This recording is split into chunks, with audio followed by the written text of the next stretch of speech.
احباب ذی وقار،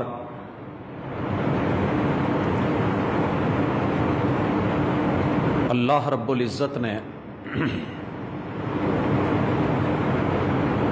اپنے پاک کلام کتاب اللہ کے اندر قرآن مجید میں جا بجا اپنا تعارف کروایا ہے، اور قرآن مجید کا کوئی صفحہ ایسا نہیں کہ جس میں اللہ تعالی اپنا تعلق بندوں کے ساتھ بیان نہ کرتے ہوں۔ اس وقت دنیا جن حالات سے گزر رہی ہے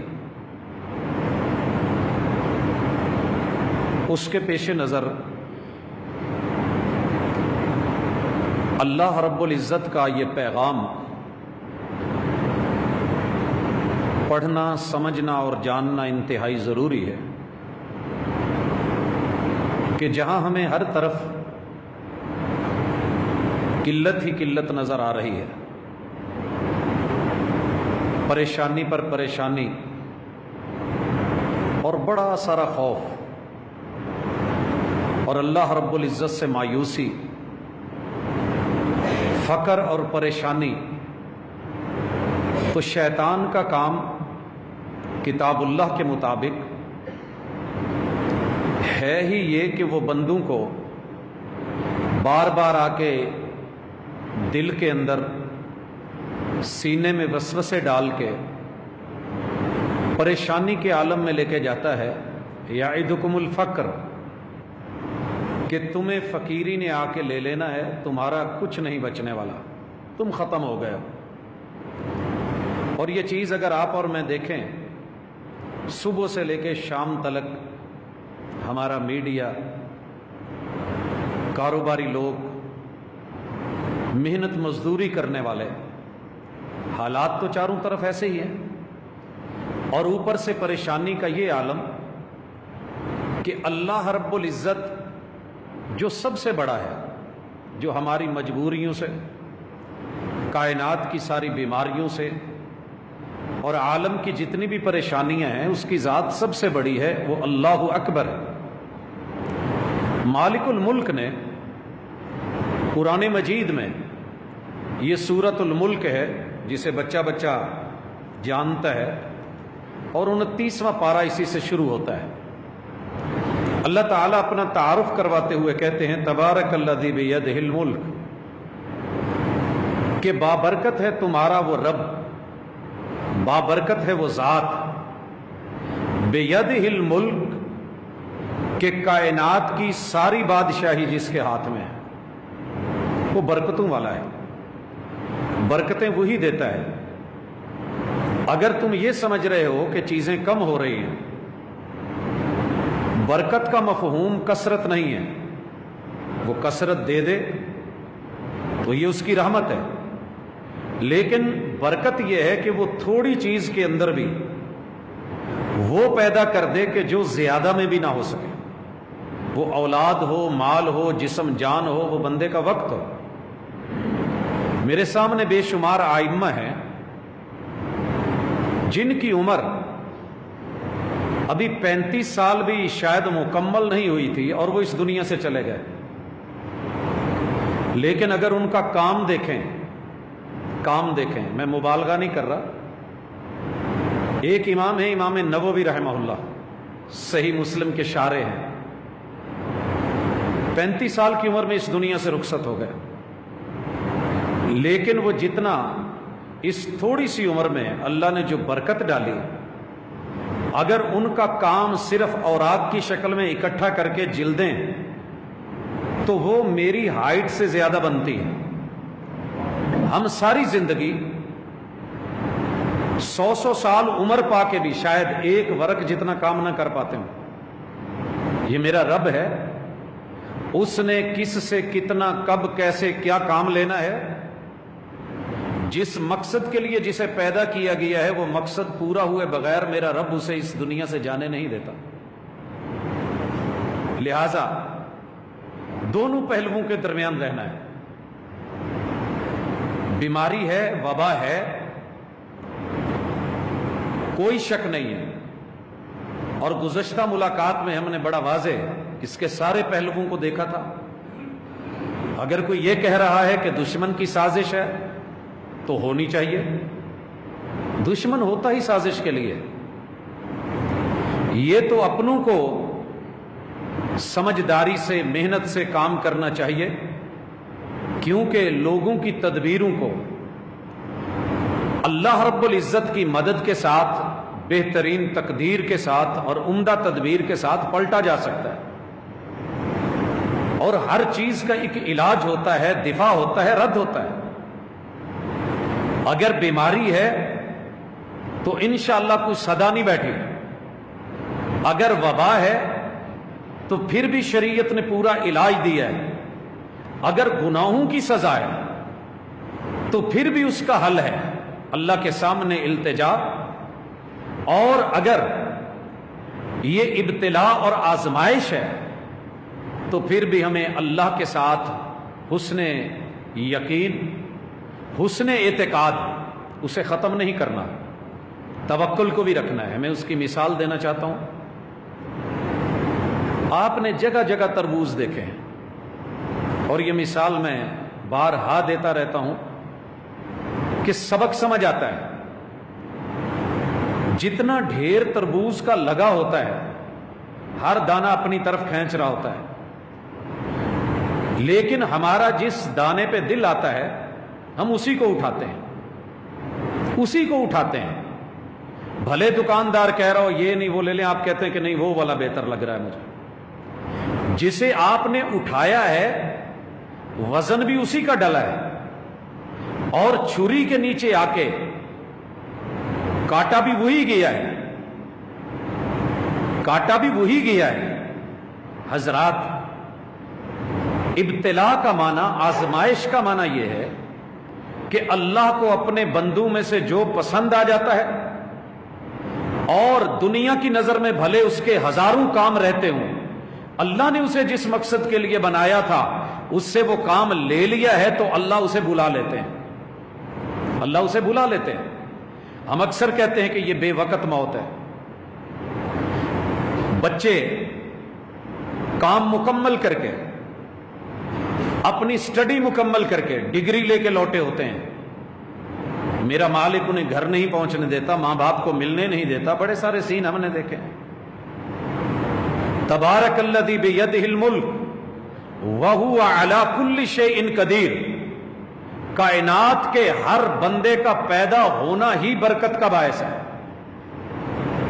اللہ تعالیٰ اس سے کچھ نہ کچھ، اس کے ذریعے یا اس کے لیے جو کام رب کو چاہیے وہ لے لیتا ہے، وہ قادر ہے۔ لہذا دکھ تو ہے، کوئی شک نہیں ہے، اور دکھ کوئی چھوٹا نہیں ہے۔ میری جماعت کے اس وقت آج کی رات میں 4 علماء، جن میں ہر عالم کا مقام اپنی جگہ، اس کا گھر میں باپ ہونے کے ناطے، عزیز و اقارب کے لیے بطور رشتہ دار وہ درد اپنی جگہ، جامع سلفیہ کے خطیب فقیہ العصر شیخ الحدیث مولانا یونس بٹ صاحب، جن سے ہم نے ایک لمبا ٹائم پڑھا، رات ہم ان کے لیے دعائیں کر رہے تھے، اور اب اس وقت جمعے کے بعد ان کا جامع سلفیہ میں جنازہ ہے۔ پچھلا جمعہ انہوں نے پڑھایا تھا۔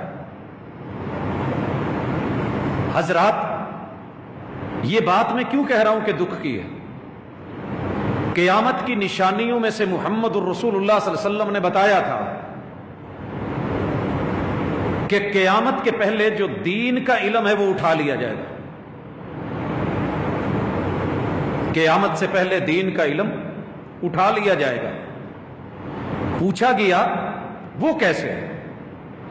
آپ نے فرمایا کہ جو اہل علم ہیں ان کو اللہ تعالیٰ اٹھا لیں گے۔ حضرات، صرف 1 مہینے کے اندر اندر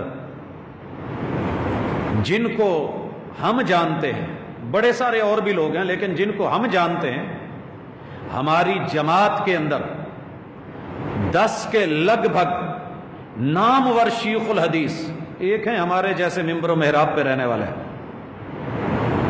یا باہر خطابت کے میدان میں، لیکن وہ علماء جو سمندر ہیں، جو مدارس میں ہیں، جو کتابوں کو، ان کی عبارتوں کو، مشکل ترین الفاظ کو، شریعت کے مقاصد کو سمجھتے ہیں، سمجھاتے ہیں، پڑھاتے ہیں، اور ایک نہیں، اگر میں یہ کہوں کہ لاکھوں کی تعداد میں الحمدللہ ان کے شاگرد ہیں، اور ہزاروں کی تعداد میں وہ ہیں جو آگے علماء ہیں اور استاذ ہیں، استاذ الاساتذہ۔ اگر آپ دیکھیں گجرانوالہ کی سرزمین میں شیخ الحدیث عبد الحمید ہزاروی رحمت اللہ علیہ، ساہیوال کی سرزمین سے عبد الرشید ہزاروی رحمت اللہ علیہ، اور بالخصوص ساہیوال ہی سے اللہ اکبر بابا قراءت، جن کے سامنے میں نے عرب دنیا کو بھی سر جھکائے دیکھا۔ میں مکہ میں تھا، بڑے بڑے قراء، یحییٰ رسول نگری رحمت اللہ علیہ، وہ بھی اسی مہینے اس دنیا سے چند دن قبل اٹھے۔ حضرات، آپ لوگ شاید نام پہلی بار سن رہے ہوں، لیکن یہ وہ لوگ ہیں جو دنیا میں ہزاروں صرف اپنے بیٹے اور اولاد نہیں چھوڑ کے گئے، ہم جیسے بھی اپنے بچے چھوڑ کے گئے ہیں جن کے دل زخمی ہیں۔ میں آج اس قابل نہیں تھا کہ جمعے میں آ سکوں، کئی دنوں سے حلالت تھی، لیکن ایک باپ کا رخصت ہو جانا، میں نے اپنی ماں کو بھی اسی جامع سلفیہ سے جنازے سے تدفین کے مرحلوں کو دیکھا ہے، مشکل بڑا تھا، لیکن جب کسی استاذ کی، کسی شیخ الحدیث کی، اسی طرح لوکو ورکشاپ کے ایک بہت عظیم شیخ، وہ بھی کل اللہ کو پیارے ہوئے، اور یوں ایک سلسلہ چلتا جا رہا ہے۔ مجھے دوسری طرف صرف نہیں، یہ وہ لوگ ہیں جو کتاب و سنت کی پیور اور خالص مسل کی تعصب سے بالا تر ہو کے، جنہوں نے کتاب اللہ پڑھائی، سنت رسول اللہ پڑھائی، اور زندگیاں اس میں وقف کر دی ہیں۔ حضرات، یہ سوچنے کا مقام ضرور ہے۔ اللہ کے اتنے نیک برگزیدہ، اچھا یہ تو چلیں، کوئی لوگ کہہ دیں گے جی ان کی عمر ہو گئی تھی، حضرات نہیں، کوئی کہہ دے گا جی چلیں وہ وینٹیلیٹر پہ تھے، جی فلاں کو یہ ہو گیا، کوئی کورونا ہو گیا۔ یہ ہماری اسی مسجد کے نمازی ایک نوجوان قاری ابراہیم صاحب کے بیٹے ابو مرشد، اسے کیا ہوا تھا؟ کیا بیمار تھا؟ پتہ نہیں کتنے کتنے خواب تھے، پڑھنا ہے، مصر جانا ہے، قراتیں سیکھنی ہیں، اور دارالقرآن آخری سال۔ حضرات، اس لیے بہت بڑا ہوا جو اپنے اوپر ہم نے اس بیماری کو لے کر کے بیٹھ گئے ہیں، حکومتیں، سیاسی لوگ، ڈاکٹرز، علماء، عوام، احتیاط ضرور کریں، لیکن اپنی جو قوت مدافعت ہے اس کا سب سے بڑا، کہہ رہے ہیں نا کہ اس کو ذرا مضبوط کیجئے، نہیں، تب تک نہیں ہو سکتے جب تک آپ اللہ پر یقین کامل نہیں رکھتے۔ اور اسے مذاق نہ بنایا جائے، میں سن رہا ہوں میڈیا لگاتار مذاق اڑا رہا ہے کہ جناب عوام کی سوچ یہ ہے کہ جو رات قبر میں ہے وہ باہر نہیں۔ یہ صرف سوچ نہیں، یہ عقیدہ ہے، یہ ایمان ہے۔ وَأَن تُؤْمِنَ بِاللَّهِ وَمَلَائِكَتِهِ وَكُتُبِهِ وَرُسُلِهِ وَبِالْيَوْمِ الْآخِرِ وَبِالْقَدْرِ خَيْرِهِ وَشَرِّهِ، یہ بچے کو یاد، یہ ایمان کا حصہ ہے، اور یہ ایمان ہے، عین ایمان ہے۔ انشاءاللہ دو موتیں نہیں آتی کسی کو، موت ایک ہی ہوتی ہے۔ وہ گولی سے آئے، وہ بیماری سے آئے، وہ وبا سے آئے، وہ بغیر کسی سبب کے آ جائے، وہ کسی حادثے میں آ جائے، وہ کسی جھٹکے میں آ جائے. لہذا موت کا ایمان رکھنا، یقین، مگر گھبرا جانا، پریشان ہو جانا، یہ ایک انسانی فطرت ہے. لیکن رب سے مدد مانگ کے، اللہ رب العزت یہ فکر ہے نا کہ میں مر گیا تو میرے بچوں کا کیا بنے گا. چلیں جی ہم مثالیں دیتے ہیں، وہ جی اس کے تو سارے تھے، اس نے شادی کر لی، چلیں بچوں کے معاملات سے فارغ ہو گیا تھا، میرے تو ابھی سارے رہتے ہیں. بھائی دودھ پیتے ہوئے بچے جب سمندروں میں بحری بیڑے غرق ہوئے تھے، رب نے کئی مار ڈالے اور ان میں سے ایک دودھ پیتی بچی تو بچائی تھی نا. 90 سال اپنی عمر پوری کر کے اپنے حصے کا رزق کھا کے اس دنیا سے گئی ہے. لہذا فکر کریں، اللہ نے عقل دی ہے، جو جو تحفظات ہیں انہیں اختیار کیا جائے، حفاظتی تدابیر، لیکن اپنے آپ کو ذرا دبنگ رکھیں. بیماریاں آتی رہتی ہیں، تکلیفیں ہوتی ہیں، پہلے بھی اتنے ہی لوگ مرتے تھے، کم نہیں تھے، لیکن ہماری شاید نظر نہیں ہوتی تھی. بس یہ ہوتا تھا، پوچھتے تھے کون کیسے، جی فلاں ہارٹ کی وجہ سے، فلاں گردوں کی وجہ سے، فلاں کسی اور کیس میں، کوئی ٹی وی میں، کوئی کسی طرح، کوئی ہیپاٹائٹس میں. تو چیزیں تقسیم ہو چکی تھی، محسوس نہیں ہوتا تھا. اب چونکہ ہر بات ایک ہی جگہ پہ جا رہی ہے تو محسوس ہوتا ہے. حضرات اللہ کے اوپر یقین کامل رکھیے کہ میرا رب برکتوں والا ہے. اپنے رب سے اپنی زندگی میں برکت مانگی ہے، جو سانسیں ہیں ان میں برکت مانگی ہے، اولاد میں برکت مانگی ہے، اپنی صحت میں برکت کو جو ہے وہ اللہ سے وہ مانگیے. وَهُوَ عَلَى كُلِّ شَيْءٍ قَدِيرٌ، میرا رب ہر چیز پہ قادر ہے، ہر چیز پہ قادر ہے. ہمیں ایک یہ بھی خوف ہے جو اس وقت چاروں طرف سے نظر آ رہا ہے، اللہ تعالیٰ معاف کرے، کہ یہ ٹڈیاں جو ہیں وہ سندھ میں اور جنوبی پنجاب میں اور بالخصوص صحرا میں پیدا ہو رہی ہیں، اور ہمیں خبردار کیا جا رہا ہے کہ تمہارے ہاں اتنی ٹڈیاں پیدا ہو چکی ہیں اور اتنی مزید پیدا ہونی ہیں. حضرات کاش کہ ہماری آنکھیں پہلے بھی کھلی ہوتی. کہاں فارمنگ ہوتی ہے، کیسے بنتی ہیں، یہ تو اللہ کی مخلوق ہے. اللہ اپنے لشکر کہاں سے کب نکالتا ہے وہ ایک اور پہلو ہے. ہماری نظریں، اللہ نے پہلی قوموں کی بھی، اس کتاب نے، تاریخ اور ہسٹری کی کتابیں بہت کچھ بتاتی ہوں گی، لیکن واحد کتاب ہے کتاب اللہ، جس نے پہلی قوموں کے جتنے مسائل تھے اور جتنے گناہ تھے اور اس کی جو سزائیں تھیں وہ ساری بیان کی ہیں. کیا ابھی بھی ہمیں سمجھ نہیں آئی کہ ہمارا کوئی گناہ ہے؟ ہمارا کوئی گناہ ہے؟ اگر یہ وبا اس طرح ہے اور آنے والے دنوں میں ہزاروں ایکڑ فصل کپاس کی جو ابھی اپنی ابتدائی سٹیج پہ تھی وہ کھائی جا چکی ہے، اور مزید غذائی اجناس، پہننے والی چیزیں، اگر ہمارے ساتھ ایسے ہی ہوا تو ڈر تو ہے، لیکن اللہ پر یقین بھی رکھیں اور رجوع کریں. اللہ جو ہو گیا معاف کر دے. اللہ کہیں نہ کہیں جرم ہوا ہے، اور حضرات جرم ہم کر رہے ہیں، مانتے نہیں ہیں. جرم ہم کر رہے ہیں، مانتے نہیں ہیں.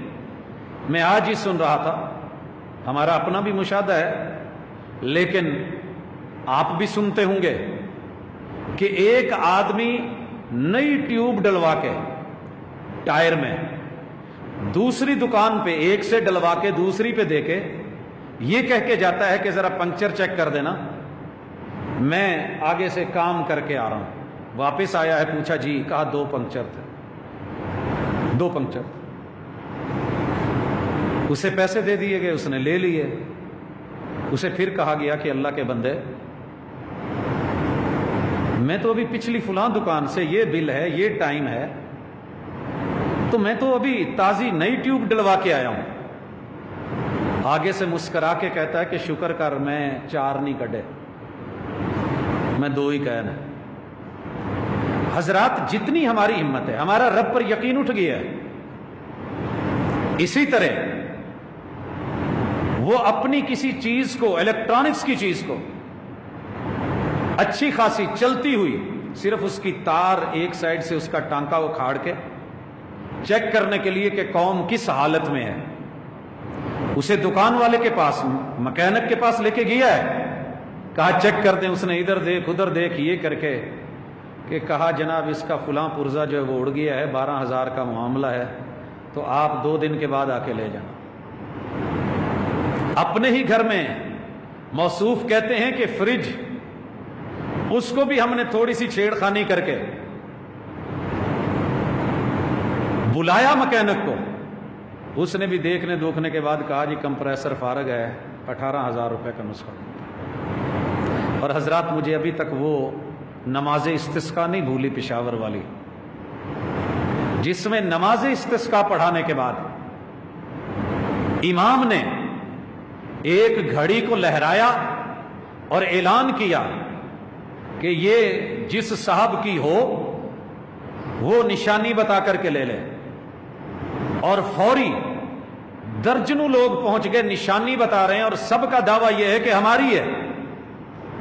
ایک گھڑی کیا ویلیو ہوگی، اور امام صاحب اعلان کر دیتے ہیں کہ جاؤ چلے جاؤ، بارش نہیں ہونی اور میری نماز استسقاء پڑھائے کا کوئی فائدہ نہیں، یہ گھڑی میری اپنی تھی، میں نے صرف اس لیے یہ اعلان کیا کہ دیکھوں پڑھنے والے میرے ساتھ کیسے لوگ ہیں اور مانگنے والے کون آئے ہیں۔ حضرات جہاں جس کا داؤ لگتا ہے، الا من رحم ربی، موقع ملے صحیح، جتنی جس کی ہمت ہے وہ اتنی کرپشن کر رہا ہے، وہ اپنا ہاتھ دکھا رہا ہے۔ اور بڑی خوبصورت ضرب المثل ہے میری پنجابی کی کہ ہاتھ پہ دی گل ہے، جہاں ہماری اپروچ نہیں ہوتی وہ شاید بچ جائیں اور ہم وہاں متقی اور پرہیزگار بن جائیں، لیکن جب میرا رب آزماتا ہے تو ہم چھوٹی چھوٹی چیزوں میں اللہ کے سامنے کرپٹ ٹھہرے ہیں، عبادات میں، مناجات میں، حقوق اللہ میں، حقوق العباد میں، تجارت میں، لین دین میں، خوشی غمی میں، اپنی رشتہ داریوں میں، کوئی شعبہ ایسا نہیں ہے کہ جو ہم نے گناہوں سے نہیں بھرا ہوا۔ اسی لیے اللہ فرماتے ہیں الذی خلق الموت والحیات، ہم نے موت اور حیات، زندگی اور موت دونوں ہم ہی نے بنائی ہے، ہم ہی اس کے خالق ہیں۔ لِيَبْلُوَكُمْ أَيُّكُمْ أَحْسَنُ عَمَلًا، ہم صرف یہ آپ سے امید رکھتے ہیں کہ آپ اچھا کام کر کے ہیں، آپ اچھا کام کر کے ہیں۔ بھائی اگر ان دنوں میں بھی ہم اچھا کام نہیں کر سکتے اور اپنے آپ کو پلٹ نہیں سکتے، دیکھیے نا کتنی چیزیں ہیں ہمارے ساتھ۔ ایک چیز کو لے لیں جو میں کرتا ہوں، میں اس کے اندر اپنے من کو، اپنے ضمیر کو تو کم از کم گارنٹیڈ بناؤں کہ یار یہ کام تیرے لیے جائز ہے، یہ حلال ہے، یہ رستہ تیرے لیے شریعت نے صحیح رکھا ہے، یہ غلط ہے، اور پھر بندہ اس پہ ڈٹ جائے۔ ہم نے بارہا مثال دی ہے، یہ منبر میرا نہیں ہے، یہ محمد رسول اللہ صلی اللہ علیہ وسلم کی امانت ہے۔ ہم کون ہوتے ہیں؟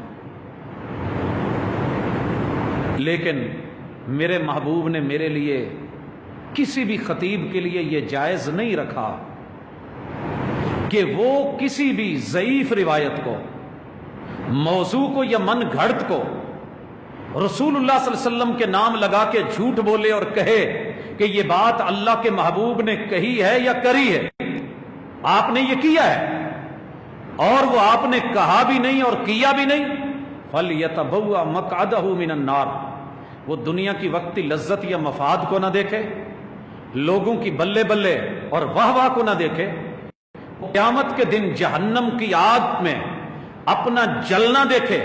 آج جس کرسی پہ بیٹھ کے وہ یہ سب کر رہا ہے، جس منبر پہ چڑھ کے، کل کہاں اینڈ ہونا ہے؟ بھائیو اللہ کا شکر ہے، اللہ کا شکر ہے، ضمیر مطمئن ہے، کبھی بھی زندگی میں جان بوجھ کے لا علمی میں ہو جائے، میرا رب معاف کرے، پوری کوشش کی ہے کہ وہی بات کی جائے جو اللہ اور اس کے رسول نے کہی ہے، جو صحیح ہے۔ ضعیف جتنی مرضی ٹیسٹی ہو، مزیدار ہو، موضوع جتنی مرضی موضوع کے اوپر جچ رہی ہو، لیکن ہم نے اس کو نہیں چنا۔ اگر کسی نے پوچھا ہے تو بیان کیا ہے۔ کہ صحیح نہیں ہے. میں اس کی ایک چھوٹی سی مثال دیتا ہوں. لوگ کہتے ہیں جی کہ یہ رفع الیدین ایک فروعی مسئلہ ہے. ٹھیک ہے، آپ کی مرضی، آپ جو مرضی کہیں، فروعی ہوگا. محمد الرسول اللہ صلی اللہ علیہ وسلم کے بے شمار صحابہ نے، بے شمار محدثین نے ان گنت طرق کے ساتھ رسول اللہ صلی اللہ علیہ وسلم کے اس فعل کو، آپ کے ساتھ پڑھی گئی آخری نماز جس میں صدیق اکبر رضی اللہ تعالیٰ عنہ آپ کے ساتھ ہیں اور آپ ان کی بائیں طرف بیٹھے ہوئے ہیں، اس میں بھی رفع الیدین کرتے دیکھا، لیکن ہم ماننے کو تیار نہیں ہیں. عوام کا قصور کسی حد تک ہے کہ انہوں نے دنیا میں آم تو چیک کر کے لیا ہے، پھل فروٹ تو چیک کر کے لیا ہے، چاول کو ہاتھ پہ دیکھ دیکھ کے ابال کے پھر خریدا ہے، لیکن محمد رسول صلی اللہ علیہ وسلم کے فرامین میں کبھی یہ نہیں دیکھا کہ یہ بندہ کیا کر رہا ہے. بھائیوں، میں صرف 2 مثالیں دینے لگا.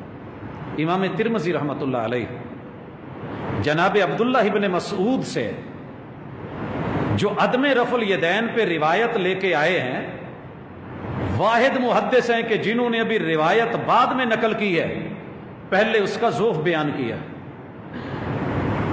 لیکن کیا کہوں، سگریٹ پینے والی قوم جس کے اوپر پہلے سائیڈ پہ لکھا ہوتا تھا، پھر تصویریں بھی بنا دی گئی، لیکن ہمیں نہ وہ تصویریں نظر آتی ہیں، ہمیں وہ اندر کا مال گندا ہے، سرطان کا، بیماریوں کا، دل کی تکلیف کا، لیکن ہم لگ گئے ہیں. لہذا مجبوری ہے، جو مرضی وزارت صحت آتی رہے، ہم نے اسے لینا ہے. یہ جانتے ہوئے بھی تحریر موجود ہے امام ترمذی رحمہ اللہ کی طرف سے، فیصلہ موجود ہے، لیکن بیان کیا جا رہا ہے. اور امام ابو داود رحمۃ اللہ علیہ نے جہاں بھی ان روایات کو ذکر کیا ہے، اس کے متصل بعد امام ابو داود رحمہ اللہ نے سند بیان کر کے فیصلہ دیا ہے کہ یہ جو روایتیں مارکیٹ میں موجود ہیں یہ صحیح نہیں ہیں، یہ ضعیف ہیں، اور اس کے اندر یہ نقص ہے. لیکن یاران من نے اس کا ترجمہ کرنا ہی مناسب نہیں سمجھا. اردو ترجمے میں وہ ترجمہ ہی نہیں لے کے آتے تاکہ عوام پڑھ کے پوچھ نہ لے. اللہ کا شکر ہے، میں بات کر رہا تھا کہ آپ کا جو شعبہ ہے، آپ اس کی اونچ نیچ کو سمجھتے ہیں. جو بھی آپ کا کاروبار ہے، تھوڑا ہے یا زیادہ ہے، اس کے اندر حق حلال کے مطابق چلیں. کوئی پتہ نہیں کتنے لقمے باقی رہ گئے ہیں، تھوڑے ہیں، زیادہ ہم کھا چکے ہیں. ابھی بھی سدھر جائیں، ابھی بھی سنبھل جائیں تو انشاءاللہ وقت ضائع نہیں ہوا. جو بندہ صبح کا بھولا شام کو لوٹ آتا ہے اسے بھولا ہوا نہیں کہتے.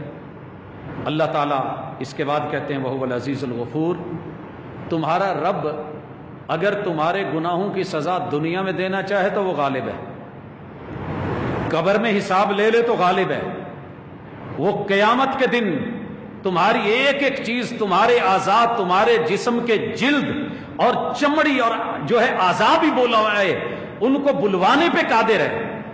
اور اگر وہ معاف کرنا چاہے، ان اللہ لا یغفر ان یشرک بہ ویغفر ما دون ذلک لمن یشاء، بندے میرے ساتھ شرک کر کے نہ آنا، پھر بھی میرے سے امید رکھنا، میں غفور ہوں، ممکن ہے کہ تجھے پھر بھی میں بخش دوں. حضرات، اس لیے ہم نے گزشتہ سے پیوستہ ملاقات میں بھی، گزشتہ میں بھی اور اس میں بھی یہ کہتے ہیں کہ لوگوں اللہ کے لیے توحید کے عقیدے کو مضبوطی سے تھام لیجئے. یہ ہے اصل چیز آپ کی. جتنے لوگ یہاں قبروں میں چلے گئے، کسی کے مسلک کا اسے سوال نہیں ہوا، نہ ہونے والا ہے، اور نہ شریعت نے کہیں خبر دی ہے. ہاں یہ ضرور ہے، تجھ سے توحید کا بھی پوچھا جائے گا، سنت کا اور محمد الرسول اللہ صلی اللہ علیہ وسلم کی اطاعت اور پیروی کا بھی پوچھا جائے گا، اور دنیا میں جس کو مرضی آپ دل دے دیجئے، لیکن اسلام کے بارے میں آپ سے پوچھا ضرور جانا ہے اور پتہ ہونا چاہیے کہ اسلام کیا ہے. اور یہی ہماری دعوت رہی ہے، یہی ہمارا پیغام رہا ہے. اللہ رب العزت ہمارے ساتھ آسانی فرمائے اور پوری دنیا. اور میری تو دلی دعا ہے، اللہ، لوگ صرف بات کرتے ہیں کہ امت مسلمہ کو، اللہ جتنی بھی دنیا کے لوگ ہیں وہ تیرے نبی کے امتی ہیں، وہ تیرے نبی کے امتی ہیں. اللہ جتنے بھی کفار ہیں، ملحدین ہیں، مستشرقین ہیں، اللہ ہماری تو دلی دعا ہے ان کو بھی حق نصیب کر دے، کلمہ نصیب کر دے۔ اللہ آدم کی اولاد ہونے کے ناطے ان کو دیکھ کے دل دکھتا ہے، دل کڑتا ہے۔ ہم اپنے اپنے انسٹیٹیوٹس میں جب دیکھتے ہیں کہ کچھ بچے، کچھ نوجوان، کچھ اہل علم، کچھ اساتذہ علم رکھتے ہوئے بھی جب وہ اسلام سے نابلد اور ناآشنا ہیں تو اللہ کی قسم جھولیاں اٹھتی ہیں، راتوں کو ہاتھ اٹھتے ہیں ان کے لیے کہ الہ العالمین اس بندے کے دل میں نور ہدایت دے دے۔ اللہ یہ دشمن نہیں ہے، ہمارا بھائی ہے، انسان ہونے کے ناطے اس کے لیے تڑپ، اس کے لیے دعا اور التجا ہے اللہ سے۔ اور اللہ اگر نہیں ہے تو پھر جیسے تو نے اپنے پہلوں کے اندر، پہلی امتوں کے اندر اپنی نشانیاں دکھلائی ہیں، اللہ ہم گنہگار ضرور صحیح لیکن تیرے نبی کے امتی، اللہ ہماری اسی اعتبار سے ہی لاج رکھ لے، تھوڑا صحیح لیکن پھر بھی تیرا کلمہ پڑھا ہے، اللہ اس کلمے کی لاج